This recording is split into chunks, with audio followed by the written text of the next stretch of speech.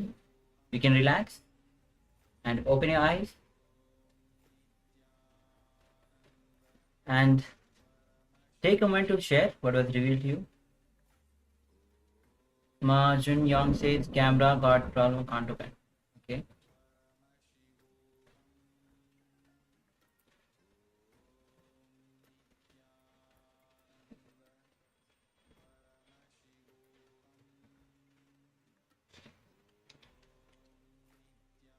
It's requesting all participants that are joining us on YouTube. You can also join us in the power manifestation segments. You can cover your cover your eyes with eye bands and take part in the power manifestations. And you can also let us know in the chat if you have taken part in the power manifestation, what was revealed to you in your third eye.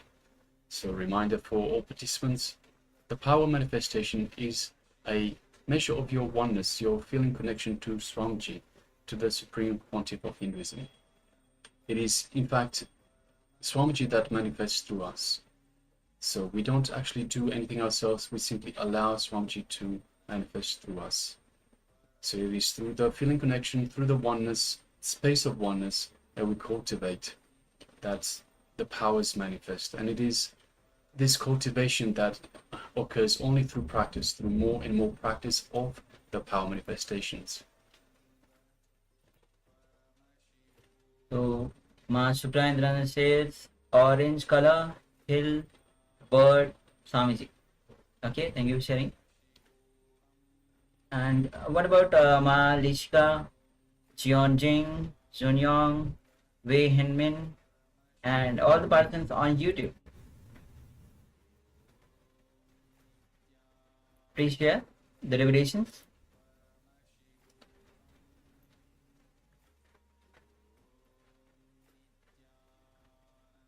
Yes, so Wei Hangmin was also taking part in the power manifestation. Please take a moment and share with us as well what was being revealed to you in your third eye.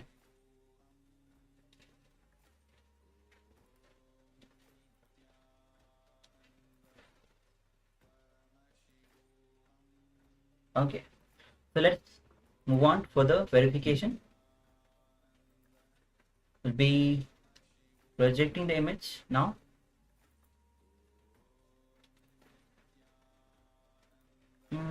As you can see, it's a beautiful, maybe a sunrise. Actually, we don't know sunrise or not, but definitely a bright light from sun that is coming and giving a beautiful look at the mountains, falling on the mountains, various colors, and you can see many houses, green trees. Even the mountain which is on the right side is filled with greens, and the mountain on the back side is filled with snow. Not fully, but partially it is filled with snow. We have 2 hot air balloons there as well, all different colors. And we have the blue sky and clouds above. So all up a beautiful, beautiful image.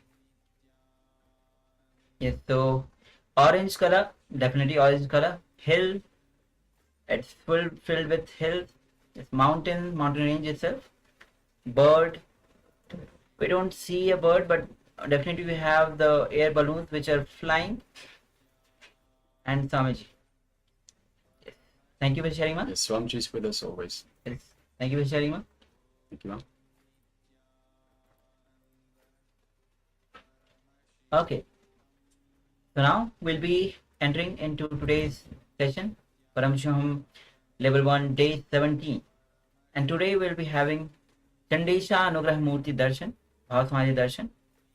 And today's theme is Bhakti Spurna. Means experience ecstasy, being in love. So you'll be initiated into Bhakti. And Swami says the best thing that Parameshwar can give to the whole world is Bhakti. And Bhakti is beyond enlightenment.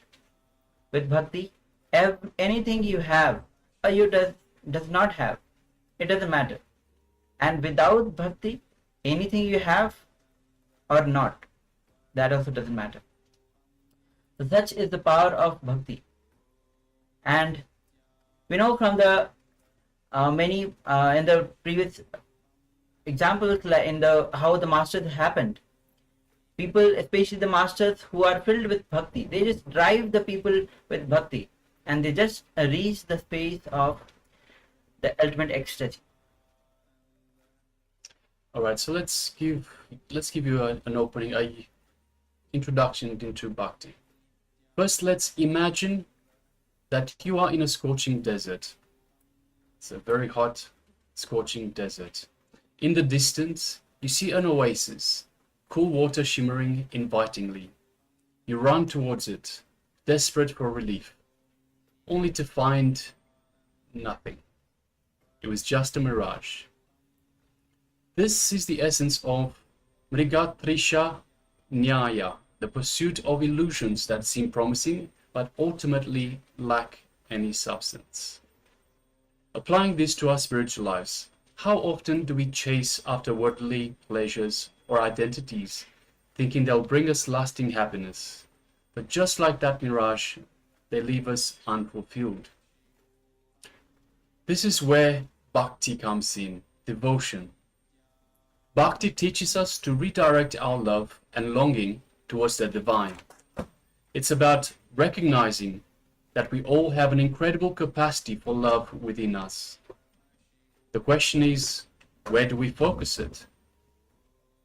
When we focus this love on our bodies, it becomes self-care.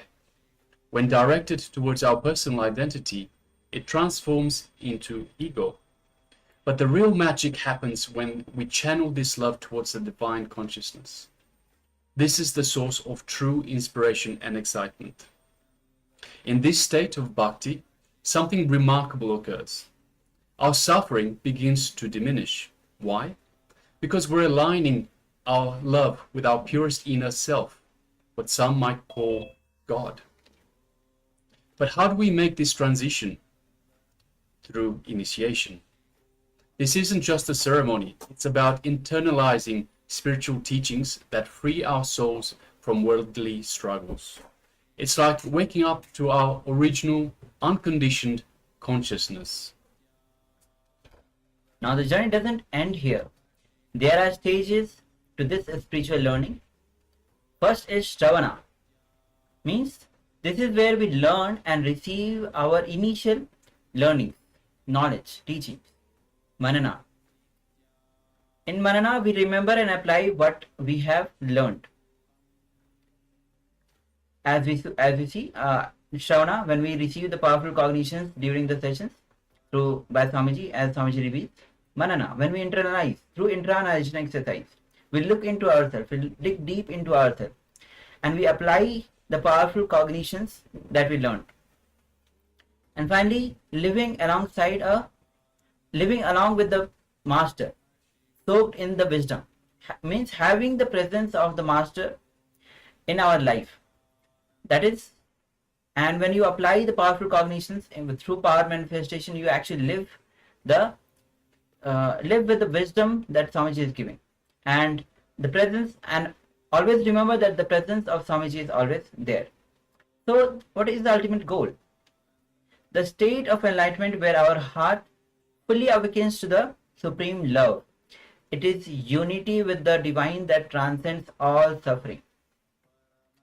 So where are you directing your love? The questions that we now ask ourselves. Where are you directing your love? Are you chasing the mirage? Or are you on the path to true fulfillment? Remember, the capacity for divine love is already within you. It's just waiting to be awakened. So this love and bhakti, the power of bhakti, this is the power of bhakti that awakens this love in us. So let's enter into the revelation by Bhagavan himself as he guides us, reveals into this path of power of bhakti.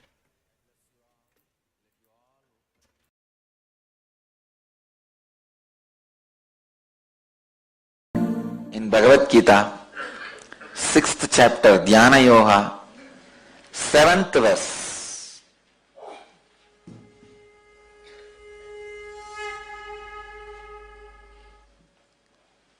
Chitatmana prashantasya Paramatma samahitaha Sitoshna sugadukyeshu Tatamanaapamanayoho. Translation: the one who has conquered the self, who has attained tranquility, the Supreme is already reached.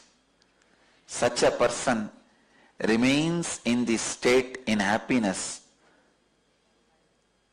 or distress, heat or cold, honor or dishonor. I'll give you the new translation also. The one who has subdued his self made out of patterns, and is firmly established in the supreme state, remains centered, whether in a cold or warm atmosphere, whether he is in a pleasant or unpleasant situation, whether he receives respect or is dishonored. Understand? Bhagavan is giving you a powerful technique. He is using a beautiful word, Sitoshna Samadukkeshu. Sita and Ushna, warm or cold, attacks you from outside skin.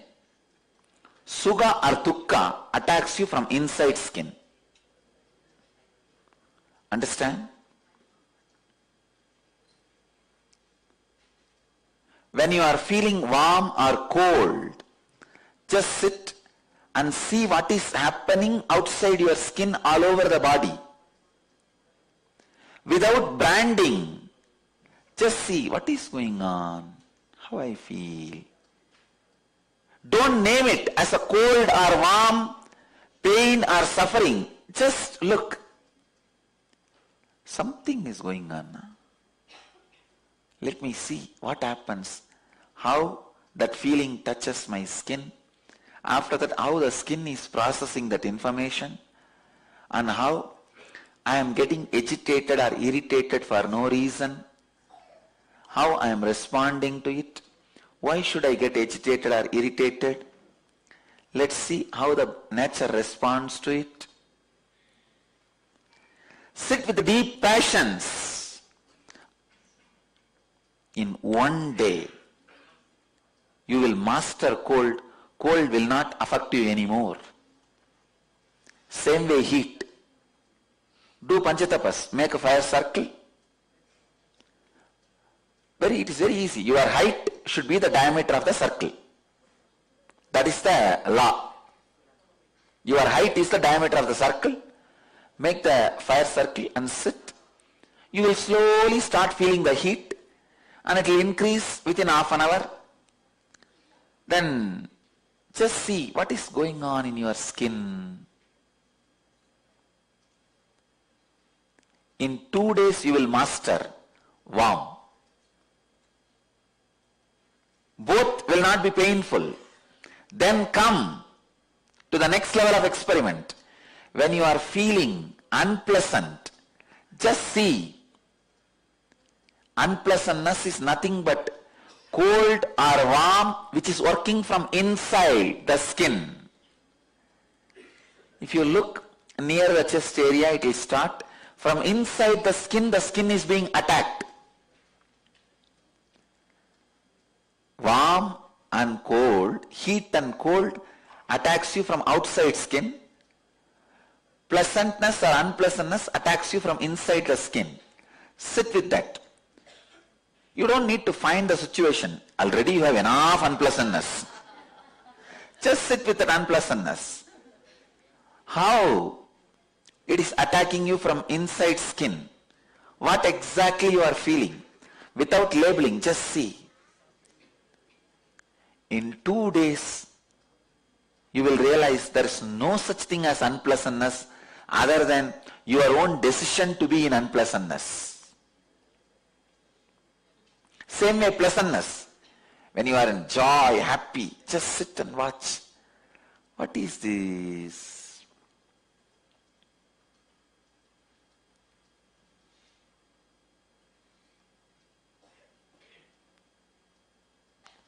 What is this pleasantness?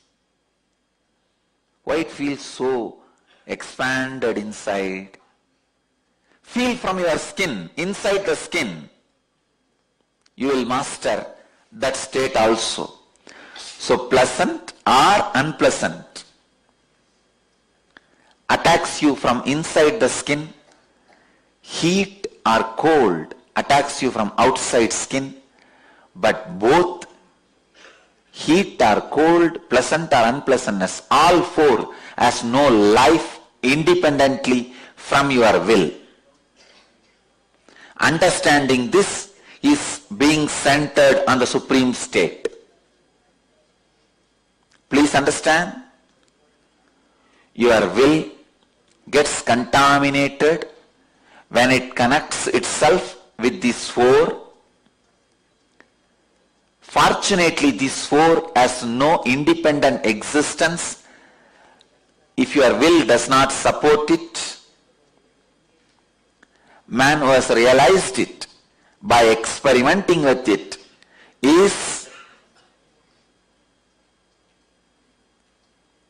established in supreme state. He is called Paramatma Samahita, equivalent to the supreme consciousness. Such a simple, straightforward thing, I tell you. Just try today. Once you realize, even with first thing, see, today you try with a cold.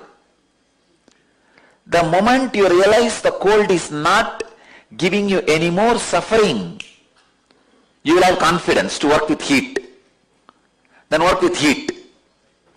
Do Panchatapas. Maybe 1 hour.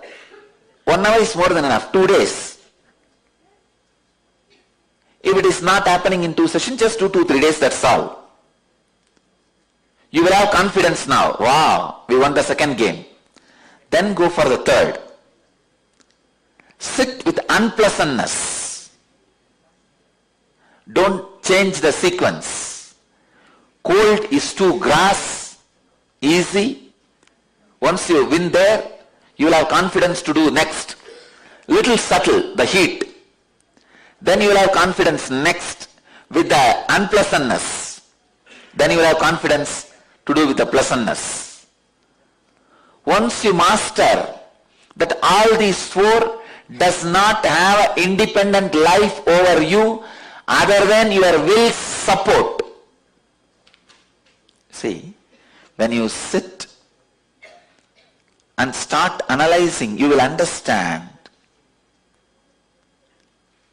It suddenly disappears, because the moment you analyze, your will stops supporting this aspect of life.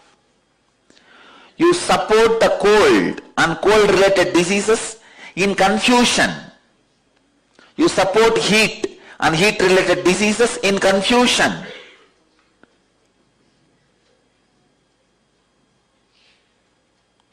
You support unpleasantness and unpleasantness related diseases in confusion. You support pleasantness and pleasantness related activities in confusion. So when you sit and see what is really happening with the passiveness and passions, suddenly you realize without your will, all four does not have independent life. Shadow does not have independent life without the existence of light and object. It is the mixture of light and object creates shadow. The sufferings of cold, heat, sufferings of pleasantness, unpleasantness, everything happens by the mixture of your will and confusion. If the light is switched off, no shadow. If the object is removed, no shadow. If the confusion is removed, or if the will is removed, there is no agitation or disturbance. by cold, warm, pleasant, unpleasantness. I tell you, man is a fool. Asking for cold when it is hot, asking for hot when it is cold, always asking what is not. Try this 4 process. In such a simple way, you can be centered on what Bhagavan calls Paramatma Samahitaha. Centered on pure unclutching. See,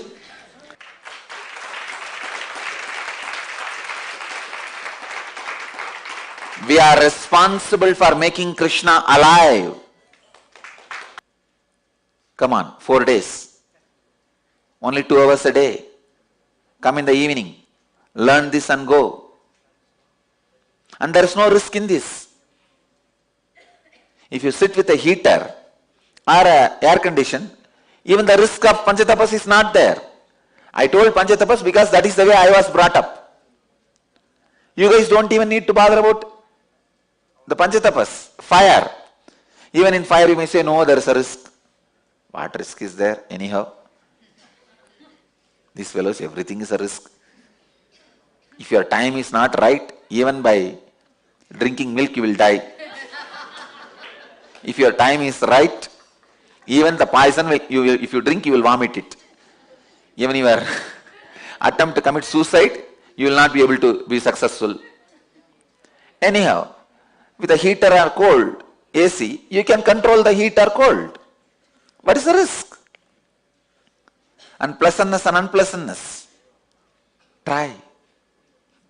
I tell you, this can get people out of all mental disorders and psychological disorders.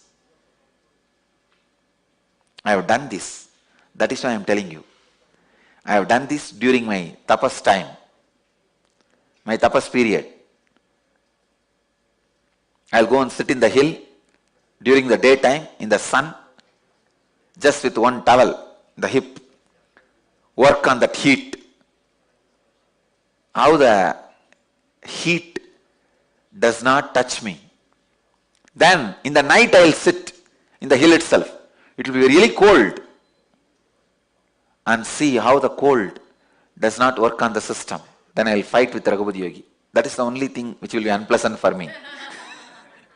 See, my whole life, only relationships I know is this Raghupati Yogi and Kuppammal, these few saints, sadhus. Never even once I felt psychologically connected to the blood family. So if I have to have some unpleasant moments, I'll go and fight with him. Some ideological fight. Raghupati Yogi is Yogi and Kuppammal is Vedanti. Between these two, there will be a huge fight. Ideological fight. Here body first, here mind first. And if I wanted to create fight with Raghupati Yogi, I'll take up all the arguments of Kuppammal. If I want to fight with Kuppammal, I'll take all the arguments of Raghupati Yogi. But I tell you guys, these two have made me so rich in the spiritual knowledge. God, the wealth they added to me, only now I am realizing. And same way, when I want to experience that pleasantness, I'll take my Ramakrishna's photo and keep it in front of me and fan him. And there's a beautiful, very sweet story of Ramakrishna sung by one devotee. It's called Sri Sri Ramakrishna Bundi. And in English it is called, and the book has been translated, The Portrait of Sri Ramakrishna. That's a very beautiful book. It is not factual. See, the Ramakrishna's biography, he wrote it more poetic way. He does not bother much about facts. He has not changed the facts. He is not telling lies. But he is singing in a very beautiful, sweet way that, oh, who came as Rama and Krishna? You came as Ramakrishna, but this time you did not steal and do all these naughty things of Krishna. But you are not so polite like Rama also. So from the beginning, feeling that Ramakrishna is an incarnation, the devotee has sang about Sri Ramakrishna. It's a very beautiful book. Still I can repeat it. It's I think 1000-page book in Bengali verse form. I can repeat the whole thing by heart. Jai Jai Ramakrishna Vanja Kalpataru, Jai Jai Bhagavan Jagatir Guru, Jai Jai Ramakrishna Ishtagoshtikan, Jai Jai. It goes. Sobaya Sarani Renu Mageye Adam. We just have the book. I can repeat the whole 1000-page. I can continue even now. It goes on and on and on. It's a very beautiful, very juicy, sweet, loving way of Ramakrishna's biography described. That's one of the best things with which I experienced highest pleasantness. I'll have a small Singhasan and Ramakrishna's photo, and I have a small fan. Fanning him, I'll sit and sing these whole verses. And I have this book in the hand. Whole day I'll be sitting and there's a tune to chant that. I'll sit and chant. One great elderly sadhu in Ramakrishna Mission, his name is Nandanandaji. He used to, I have seen him sitting and singing this verse with the tears in joy. And I picked up the habit from him only. I'll sit every day with him. He suffered with little deafness. So I served him, taking him to the doctor and taking care of him when he was old. He was a sadhu from Andhra, very sweet sadhu. So I used to sit and chant this. I picked up this habit from him. I listened to him very attentively, and actually I learnt Bengali reading. So if I chant that book one day, it will take full day to chant 1000-page. At least next 2 months I will feel that I am in that heaven and whole body will be sweet and pleasant, that whole throat will be filled with sweetness.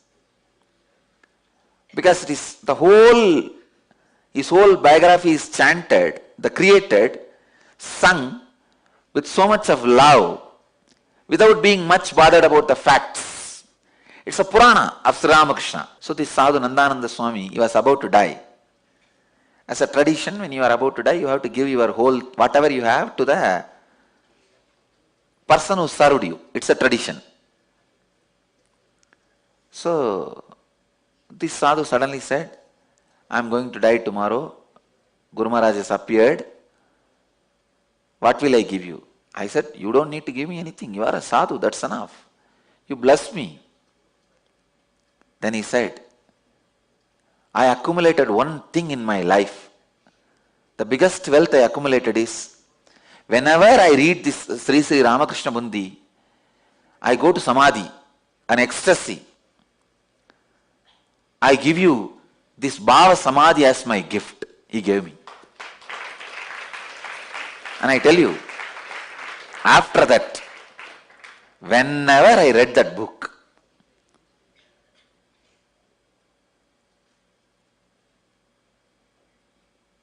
God, and that sweetness, it's as if his 60, 70 years of tapas has entered into me. If you read some book 60, 70 years and be in the ecstasy, that whole bhava, the depth of the bhava, that whole depth of emotion has entered into my system, I could feel that same emotion just by his blessing. He said, I give you this gift of Bhava Samadhi. You take it. Because now it won't be useful anymore for me. See, once you leave the body, even your Bhava Samadhi will not stay with you. Only the Nirvikalpa Samadhis will stay with you. Less than Nirvikalpa Samadhi, anything you accumulated is not useful anymore for you. The English spelling is P-U-N-K-T-I. In English, the book is translated as A Portrait of Sri Ramakrishna. Maybe one day I'll sit and chant for you guys. It's my personal spiritual practice, which I did for quite a long time.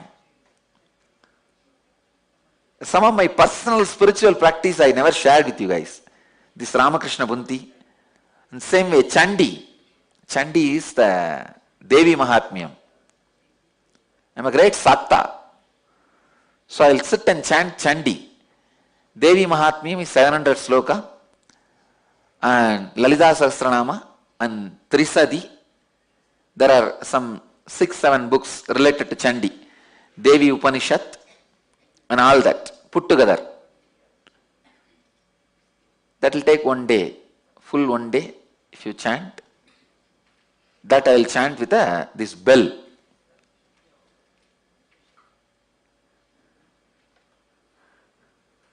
The same book in Bengali.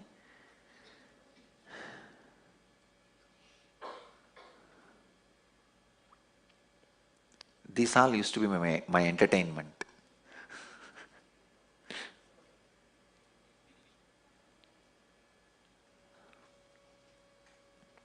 Anyhow,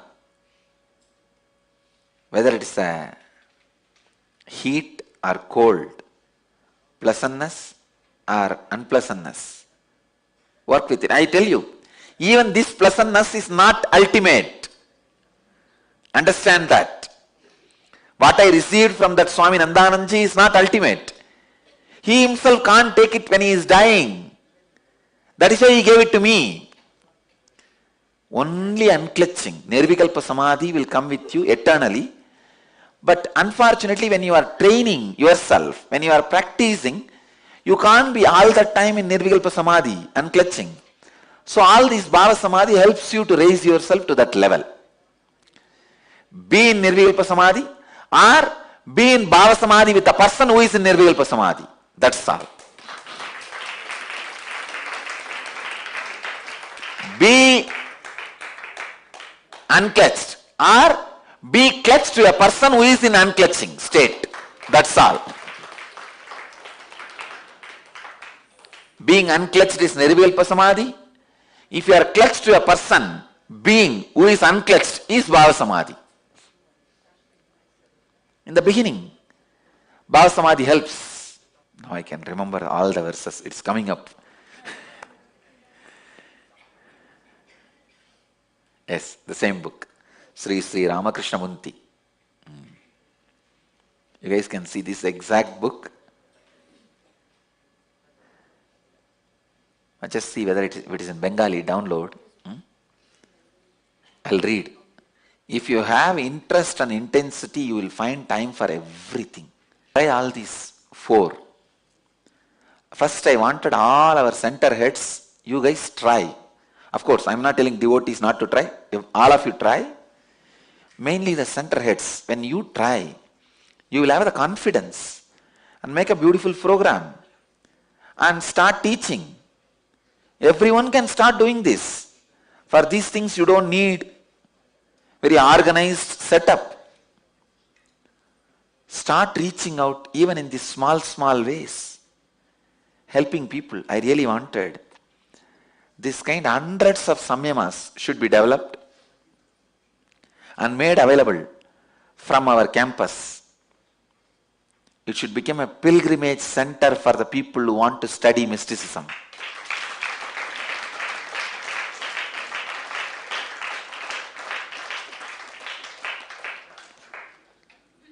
You don't know. Just this 4-day, trying these 4 steps, working with cold, working with heat, working with unpleasantness, working with pleasantness. You will suddenly find a powerful key, tool to live your life.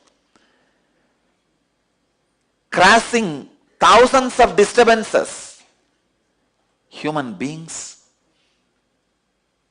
can live a rich life if this kind of tools are accumulated. Just this one tool, I tell you, how rich it can make you.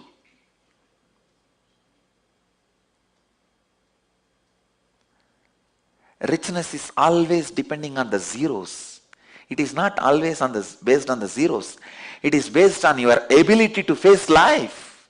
Richness cannot be always measured based on the comforts of life. It is measured based on the ability to confront the life. It is not just comfort, it is ability to confront also. These are the tools with which you will be able to confront the life. I know many guys sitting on billions of dollars, even a small, very small, they are shaken completely. Ability to confront life, live the life.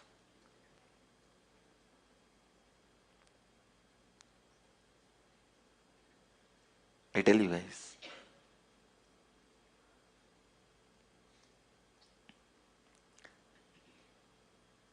all our devotees should have mastered at least like this 5-6 samyamas. Different 5-6 samyamas. That makes you man. That makes you a being.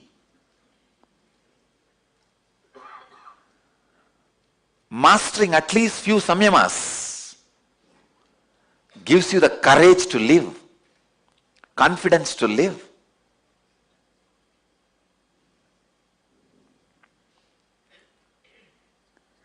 Courage which comes by inner richness is confidence. Courage which you get by outer richness is egoistic pride. Which comes by outer richness can be taken away from you any moment. Which comes by inner richness, nobody can touch it.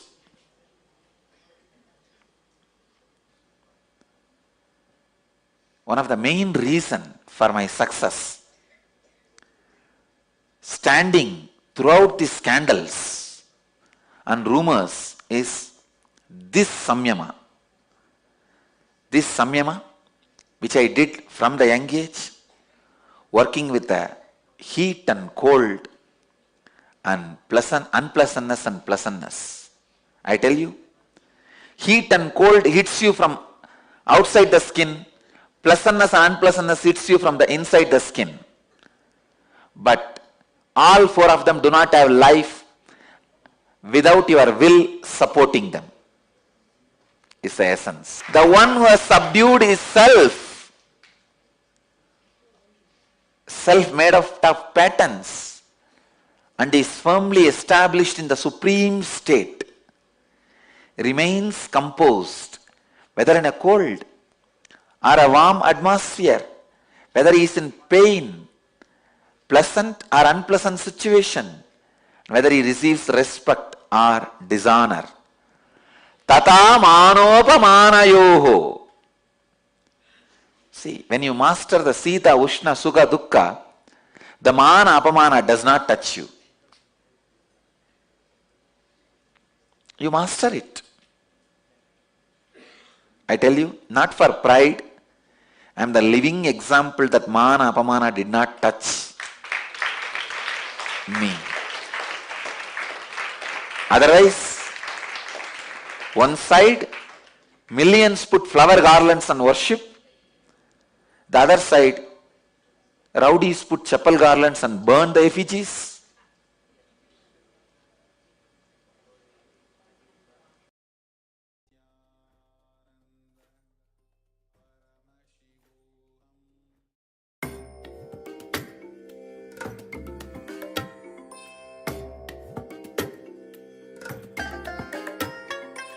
I bless you all. Let you all open all your three eyes and manifest the powers of Mahasada Om Nithyananda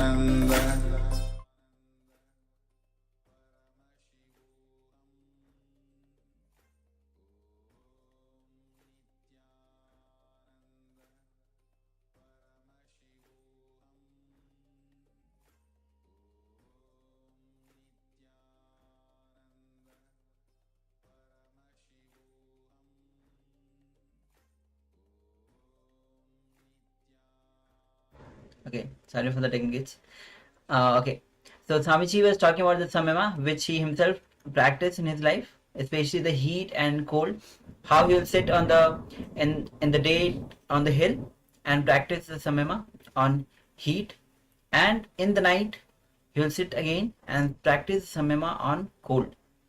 And Swami says this samyama has especially during the persecution time he has helped so much. When during all the mana means all the persecution he has gone through, it is due to this samyama that he is able to withstand this all the persecution. So, and Swamiji described other samyamas as well. So whenever you feel there's a time when you can actually find time, go and practice this samyama. It's a very powerful technique, very powerful samyama that Swamiji has given to all of us. And Swamiji said that there's no risk involved in this. Okay. Now after this we'll be entering into a detox process. Yes, a detox process on healthy eating. So every day we'll be having this detox segment. Today it is about healthy eating.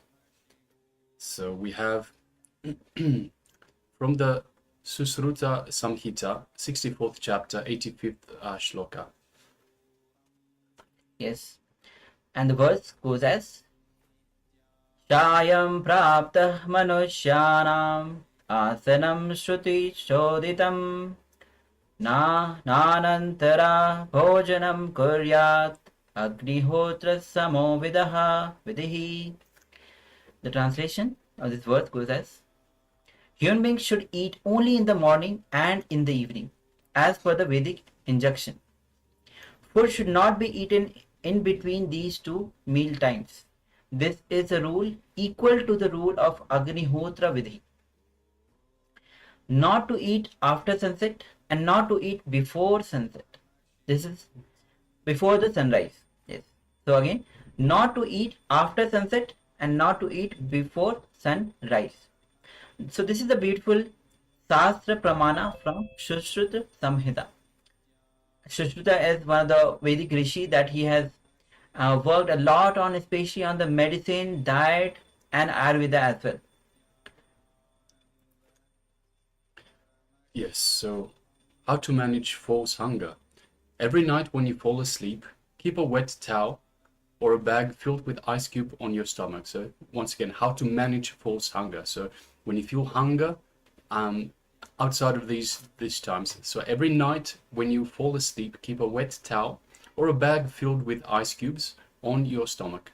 If you lie down like that, you can beautifully see how you slip into the dream state and have very deep sleep. You will gain huge confidence to see the alternative states of your very existence. So how does this help? See, if you have a restful awareness to see your dream, your deep sleep during the transition period, you will have the guts to see all delusions that you manifest. So this is from Swamiji himself. Yes. So it's a very powerful, actually, that detox itself is a very powerful way, as it's told that do not eat after the sunset and do not eat before the sunrise. And this is a very powerful way. So that's why like having only 2 times a meal a day, after sunset, yes, after the sunrise and before the sunset. So now we'll be entering into the internalization exercise of the segment we just finished. Yes. So make sure that you practice this samyama of also, and the detox process also. Now we'll be entering into the deeper secrets of life. So first is that. So this is about renouncing the wicked urge which destroys our consciousness. So renouncing the wicked urge which destroys our consciousness. So, Yes. So, as in the Samyama Swamiji was describing all the heat and cold that you feel. Now, this is a time when you look and renounce wicked urges which destroys the consciousness. The first step is going to be sit and describe your purpose. It can be in 5 to 6 points. So, take a moment to enter into the first step of this exercise. Sit and describe your purpose. Of course, you can have the notebook and pen with you and start penning down. Also requesting all participants in the Zoom room that have got the camera switched off, please switch on your cameras and be visible in the camera frame to so we can see that you're doing the exercise, and we can better interact with you, and we can tailor the program better to your needs. So requesting all participants, please switch on your cameras and make sure you are visible within the camera frame.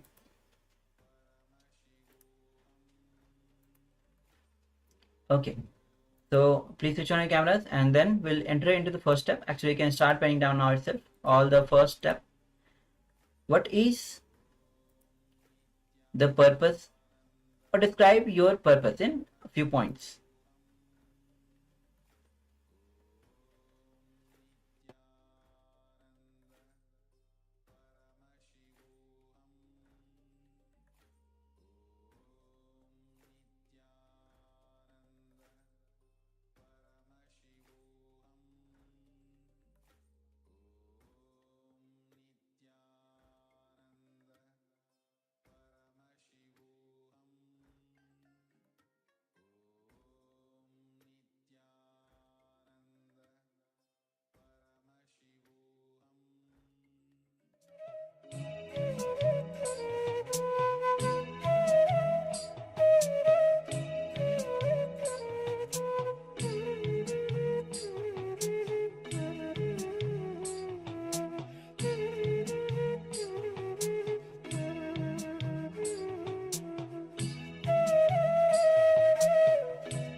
Now, let's move on to step number 2.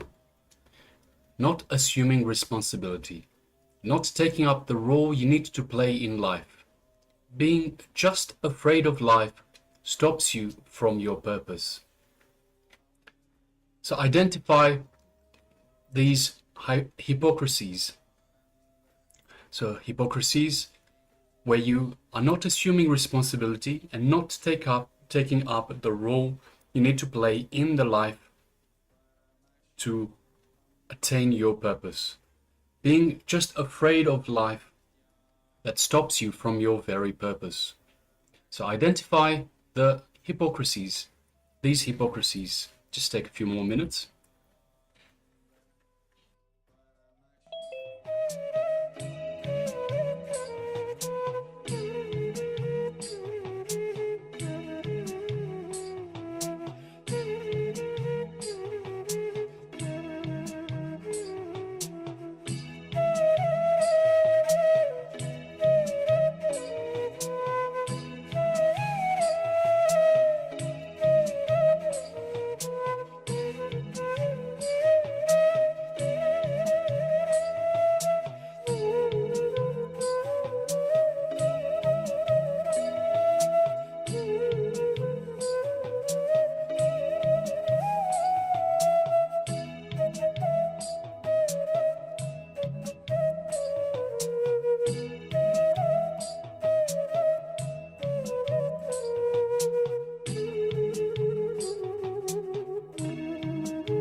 Now, let's move to the third step.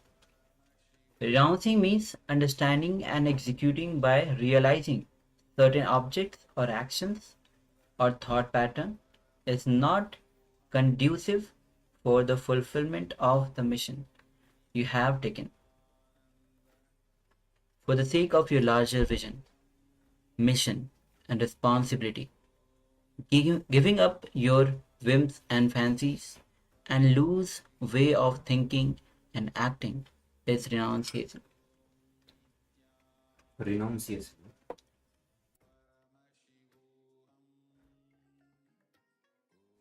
So let's continue.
Yes.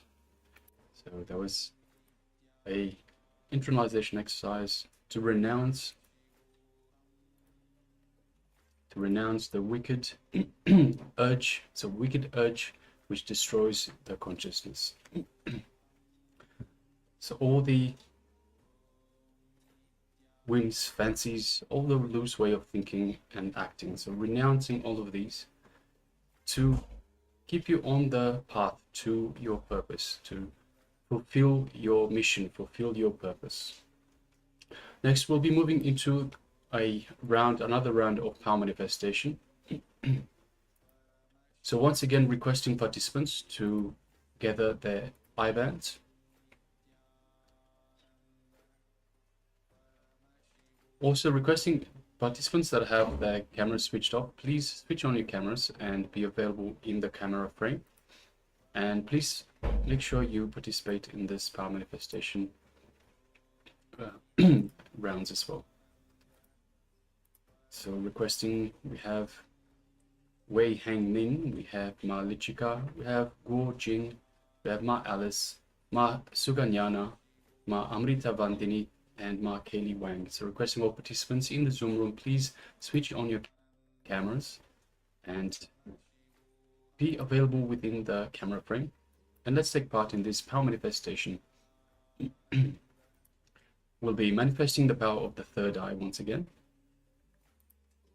Third eye vision. So requesting participants, and of course participants that are viewing us on YouTube, you're more than welcome to join us as well. So requesting all participants. So we have a number of participants on YouTube as well. You can join in the power manifestation as well. Just gather an I-band. If you haven't got an I-band, you can just use any piece of cloth that is opaque in nature, something that is will not allow the light to go in or out. And so just before we display the image, please make sure that you have your I-bands on, or the piece of cloth.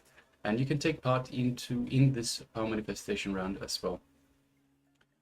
So now requesting all participants, once you have your I-bands on, let us invoke Swamiji in our inner space. So just in the area of the Ananda Ganda, below the chest area. So in here you have your heart center. Just below the heart center, in the solar plexus region, we have the inner space, the Ananda Ganda region. So just invoke Swamiji in your inner space. Feel Swamiji radiating his love, his compassion, his superconscious energy throughout your entire inner space, and slowly filling up your entire body. Now let us connect to Swamiji in our third eye. So invoke Swamiji in your third eye as well. Start chanting the Mahavakya, the secret code that Swamiji has given us to connect to him. Om Nithyananda Paramashivam. Om Nithyananda Paramashivam. Om Nithyananda Paramashivam. And from the space of oneness, so continue chanting the Mahavakya.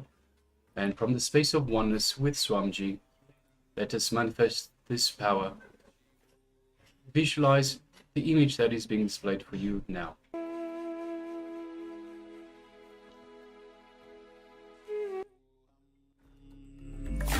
Om Nithyananda Paramashivam. Om Nithyananda Paramashivam. Om Nithyananda Paramashivam. Om Nithyananda Paramashivam. Om Nithyananda Paramashivam.